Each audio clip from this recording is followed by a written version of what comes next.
செயற்கை நுண்ணறிவு இப்போ எல்லாருக்கும் பிடிச்ச ஒரு வார்த்தையாக இருக்குங்க. ஆர்டிஃபிஷியல் இன்டெலிஜென்ஸ் யாரை கேட்டாலும் சொல்கிறாங்க. டேட்டா சயின்ஸ் அப்படின்னு யாரை கேட்டாலும் சொல்கிறாங்க. இந்த வார்த்தை ஏன் பிடிச்சிருக்கு அப்படின்னு கேட்டால் அதுக்கு முக்கியமான காரணம் மாணவர்களுக்கு பிடித்திருப்பதுங்கிறது உண்மையிலே பிடிச்சிருக்கா இல்லை பிடிக்க வச்சிருக்காங்களா அப்படிங்கிற ஒரு கேள்வி இருக்குது. இது சம்மந்தப்பட்ட புரிதலே இல்லாமல் நான் எல்லாரும் ஆர்டிஃபிஷியல் இன்டெலிஜென்ஸ் படிக்கணும், டேட்டா சயின்ஸ் படிக்கணும், மெஷின் லேர்னிங் படிக்கணும், இன்னும் இந்த மாதிரி பல கம்ப்யூட்டர் சார்ந்த விஷயங்களை மாணவர்கள் தேட ஆரம்பிச்சிட்டாங்க. இதுக்கு முக்கியமான காரணம் சோஷியல் மீடியா இன்ஃப்ளூயன்ஸ் அப்படின்னு சொல்லலாம். ஆனால் புரிதல் இருக்கா அப்படின்னா புரிதல் இல்லைன்னு தான் சொல்லணும். சரி, ஓகே. ஆர்டிஃபிஷியல் இன்டெலிஜென்ஸ் அப்படிங்கிறது இப்போ ஒரு கடந்த காலமாக தான் பேசப்படுறது. இது எப்போ ஆரம்பிச்சதுன்னு தெரியுமா அப்படின்னு கேட்டோம்னா ஒரு கேள்வி. இது 1970களில் 1980களில் இது சம்மந்தப்பட்ட ஒயிட் பேப்பர்ஸ் அப்படிங்கிறத அதுவும் குறிப்பாக தமிழர்களால் பதிவு பண்ணப்பட்டிருக்கு. ஸோ ஆர்டிஃபிஷியல் இன்டெலிஜென்ஸ் அப்படிங்கிறது ஒரு புதுமையான விஷயம் இல்லை. இது நமக்குள்ளே கடந்து கிட்டத்தட்ட இன்னைக்கு 50 வருடங்கள் நமக்குள்ளே நம்ம வந்திருக்கு. ஆனால் இப்போ தான் நம்ம இதை பற்றி பேச ஆரம்பிக்கிறோம், இதை பற்றி தேட ஆரம்பிக்கிறோம். சரி, ஓகே. ஆர்டிஃபிஷியல் இன்டெலிஜென்ஸ் அப்படிங்கிறது என்ன அப்படின்னா டெக்னாலஜி டிரான்ஸ்ஃபர் அப்படிங்கிறது காலங்காலமாக நடந்துருக்கக்கூடிய ஒரு விஷயம். இப்போ நம்ம 1G அப்படிங்கிற ஒரு டெக்னாலஜியில் இருந்தோம், 2Gக்கு மாறணும், 3Gக்கு மாறணும், 4Gயில் நம்ம இருக்கோம். அடுத்து நீங்கள் இந்த வீடியோ பார்த்துட்டு இருக்கிற ஒரு ஸ்டூடெண்ட்டாக இருந்தீங்கன்னா நீங்கள் வாழ போகிற அந்த யுகம் 5G யுகமாக இருக்கும். இந்த 5G யுகம் அப்படிங்கிறது இந்த 4G யுகத்துக்கும் 5G யுகத்துக்கும் இருக்கக்கூடிய அந்த கால வேறுபாடுன்னு சொல்கிறது தான். இப்போ ஃபஸ்ட்டு ஜென்ரேஷன்லேருந்து நம்ம 2வது ஜென்ரேஷன் வர்றதுக்கு கிட்டத்தட்ட 30 ஆண்டுகள் எடுத்துக்கிட்டோம். இந்த செகண்ட் ஜென்ரேஷன்லேருந்து 3rd ஜென்ரேஷன் வர்றதுக்கு நம்ம கிட்டத்தட்ட 15-20 ஆண்டுகள் எடுத்துக்கிட்டோம். ஆனால் இப்போ 4th ஜென்ரேஷன் அப்படிங்கிற இந்த இடத்துல இந்த மாற்றங்கள் அப்படிங்கிறது ஒரு 6 மாதத்துக்கு ஒரு முறை மிகப்பெரிய ஒரு மாற்றங்கள் நம்ம சந்திக்கக்கூடிய ஒரு சூழ்நிலையில் தள்ளப்பட்டுட்டோம். காரணம் அது சம்மந்தப்பட்ட அந்த மெஷரின்னு சொல்லக்கூடிய கம்ப்யூட்டிங் ஃபெசிலிட்டி அப்படிங்கிறது உலகளவு விஷயங்களில் மாங் கம்பெனின்னு சொல்லக்கூடிய மிகப்பெரிய ஒரு 7 கம்பெனி உலகத்தை ஆளக்கூடிய கம்பெனிகள் இருக்குது. இவங்க எல்லாமே போட்டி போட்டு இதை பற்றின விஷயங்களை இன்றைக்கி தேட ஆரம்பிச்சிட்டாங்க, பேச ஆரம்பிச்சிட்டாங்க. ஸோ இது அப்படியே கொஞ்சம் கொஞ்சமாக மாறி இன்றைக்கி நம்மளுடைய மாணவர்கள் மத்தியில் ஆர்டிஃபிஷியல் இன்டெலிஜென்ஸ் அப்படிங்கிற ஒரு வார்த்தையை பதிய வச்சிருக்குது. இதுக்கு முக்கிய காரணம் என்னவாக இருக்கும் அப்படின்னு கேட்டிங்கன்னா சாதாரணமாக இருந்த ஒரு குடும்ப நிலையில் இருக்கக்கூடிய ஒருத்தர்களை திடீர்னு ஒரு உயர்நிலைக்கு மாற்றக்கூடிய ஒரு பங்கை இந்த ஐடி செக்டார் அப்படிங்கிறது கொண்டு வந்தது.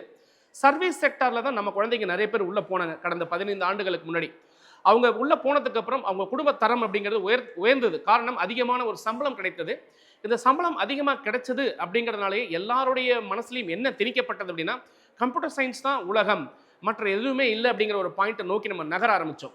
இதெல்லாம் என்ன நடந்தது அப்படின்னா ஒரு பக்கம் ஐடி அப்படிங்கிறது பூம் ஆகிட்டு இருந்தது, இன்னொரு பக்கம் ஸ்கில்லிங் அப்படிங்கிறது குறைஞ்சிக்கிட்டே வந்தது. அடிப்படையான ஒரு பொறியியல் புரிதல் அப்படிங்கிறது இன்றைக்கி மாணவர் மத்தியில் இல்லாமல் போயிடுச்சு.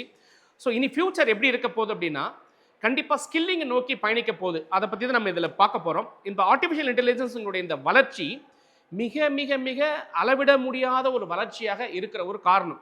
இன்றைக்கி ஆர்டிஃபிஷியல் இன்டெலிஜென்ஸ் அப்படி நம்ம பேசிகிட்டு இருக்கிற இந்த நேரத்தில் இப்போ அவுட்டேட் ஆயிடுச்சு அப்படிங்கிறது தான் நிதர்சனமான உண்மை.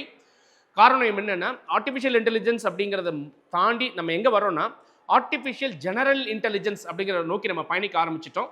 அது என்ன artificial intelligence, artificial general intelligence அப்படின்னு சொன்னீங்கன்னா ஒரு கேள்வியை கேட்டிங்கன்னா அந்த கேள்விக்கான பதிலை ஒரு விஷயம் கொடுக்குது. உதாரணத்துக்கு ஒரு ChatGPT அப்படின்னு பேர் யாரும் தெரிஞ்சிருக்கிறோம். இந்த ChatGPT தான் ஆர்டிஃபிஷியல் இன்டெலிஜென்ஸ் அப்படின்னு நம்ம நினச்சிட்டு இருக்கோம். இதுவே தவறு.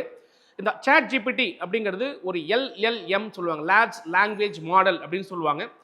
புரிதலுக்காக சொல்லணும் அப்படின்னு சொன்னால் ஒரு லைப்ரரிக்குள்ளே நீங்கள் இருக்கீங்க, லைப்ரரிக்குள்ளே இருக்கக்கூடிய ஒரு 100 புத்தகங்களை கொடுத்து இதை அப்படியே நீ மண்டையில் ஏற்றிக்கோ, அதில் இருக்கக்கூடிய விஷயங்களை நான் கேட்கக்கூடிய கேள்விக்கு தகுந்த பதில் சொல்லு அப்படின்னு சொன்னால் அதுக்கு பேர் LLM, லார்ஜ் லாங்குவேஜ் மாடல் அப்படிங்கிற ஒரு மாடல். அதுதான் இந்த ChatGPTயில் பயன்படுத்துகிறாங்க. இதுக்கும் ஆர்டிஃபிஷியல் இன்டெலிஜென்ஸ் சம்மந்தம் இருக்குது அப்படின்னா நேரடியாக சொல்லும்போது ஆர்டிஃபிஷியல் இன்டெலிஜென்ஸ் இதுதான் அப்படின்னு நினச்சிக்கிறது தப்பு. பட் ஆர்டிஃபிஷியல் இன்டெலிஜென்ஸ் அதை விட ஒரு பரிணாமம் மேலே போய் ஜென்ரல் இன்டெலிஜென்ஸ் அப்படிங்கிற நோக்கி நம்ம பயணிக்க ஆரம்பிச்சிட்டோம். ஸோ இனி ஆர்டிஃபிஷியல் இன்டெலிஜென்ஸ் பற்றி நம்ம பேசிகிட்டு இருந்தோம் அப்படின்னா கண்டிப்பாக நம்ம அவுடேட் ஆகிட்டோம் அப்படின்னு நம்ம சொல்லணும். அப்போ உலகம் எங்கே போயிட்டுருக்குன்னா ஆர்டிஃபிஷியல் ஜெனரல் இன்டெலிஜென்ஸ் நோக்கி போயிட்டுருக்கு. இதுக்கு அடுத்த கட்டமாக ஆர்டிஃபிஷியல் சூப்பர் இன்டெலிஜென்ஸ் அப்படிங்கிறத நோக்கி நம்ம பயணிக்க வேண்டிய கட்டாயமும் இருக்குது. இது எவ்வளோ தூரத்தில் சார் இருக்குது அப்படின்னு கேட்டிங்கன்னா 2030 இது நம்மளை ஆளப்போகுது அப்படின்னு சொல்லி நான் சொல்லலைங்க, உலக ஜாம்பவான்கள் சொல்லிகிட்டு இருக்கிறாங்க. அப்படி தான் நம்ம ஒயிட் பேப்பர்ஸ் சொல்லக்கூடிய ரிசர்ச் பேப்பர்ஸில் ஆர்டிகல்ஸ் சொல்லப்படுது. சரி, ஓகே. இதுதான் இருக்குமா சார், இன்னும் உலகம் எப்படி நோக்கி போக போகுது அப்படின்னு ஒரு கேள்வி கேட்டிங்கன்னா ஆர்டிஃபிஷியல் சூப்பர் இன்டெலிஜென்ஸை தாண்டி ஆர்கனைடு இன்டெலிஜென்ஸ் அப்படிங்கிறத நோக்கியும் நம்ம பயணிக்கக்கூடிய ஒரு சூழ்நிலையில் தள்ளப்பட்டுட்டோம். ஏன் அப்படின்னா சாதாரணமாக இருந்த இன்றைக்கி கம்ப்யூட்டர் அடுத்த இலக்கில் எங்கே போக போகுதுன்னா குவாண்டம் கம்ப்யூட்டர் அப்படிங்கிறத நோக்கி நம்ம பயணிக்கிறோம். குவாண்டம் கம்ப்யூட்டர் அப்படிங்கிற அந்த விஷயங்களை இன்றைக்கி எல்லா நிறுவனமும் செய்து அதில் வந்து கிட்டத்தட்ட ஐபிஎம் போன்ற அந்த கம்பெனிலாம் வந்து மிகப்பெரிய ஒரு சாதனைகளே படைச்சிட்டு இருக்காங்கன்னு நம்ம சொல்லலாம். இப்போ டெஸ்லாவோட ஓனர் எலான் மஸ்க் அதை நோக்கி பயணிக்க ஆரம்பிச்சிட்டாங்க, கூகுள் அதை நோக்கி பயணிக்க ஆரம்பிச்சிட்டாங்க. எத்தனையோ ஏஐ பேஸ்டுக்கான டூல்ஸ்னு சொல்லக்கூடிய கிளாட் ஆகட்டும், ராக்ஸ் ஆகட்டும், இந்த மாதிரி விஷயங்கள் நிறைய உள்ள வந்ததுனால நம்மளுடைய புரிதல் எப்படி இருக்கணும் அப்படின்னா, அடிப்படையான கல்வி, அதாவது artificial intelligence, artificial general intelligence, artificial super intelligence போன்ற துறைகளை நம்ம தெரிஞ்சுக்கணும்னா அடிப்படையாக நம்ம எங்கே நிற்கணும் அப்படின்னா, நம்மளுக்கு பேசிக் ஃபிசிக்ஸ் கண்டிப்பாக புரியணும், பேசிக்ஸ் மேத்தமெட்டிக்ஸ் ரொம்ப நல்லா புரியணும்.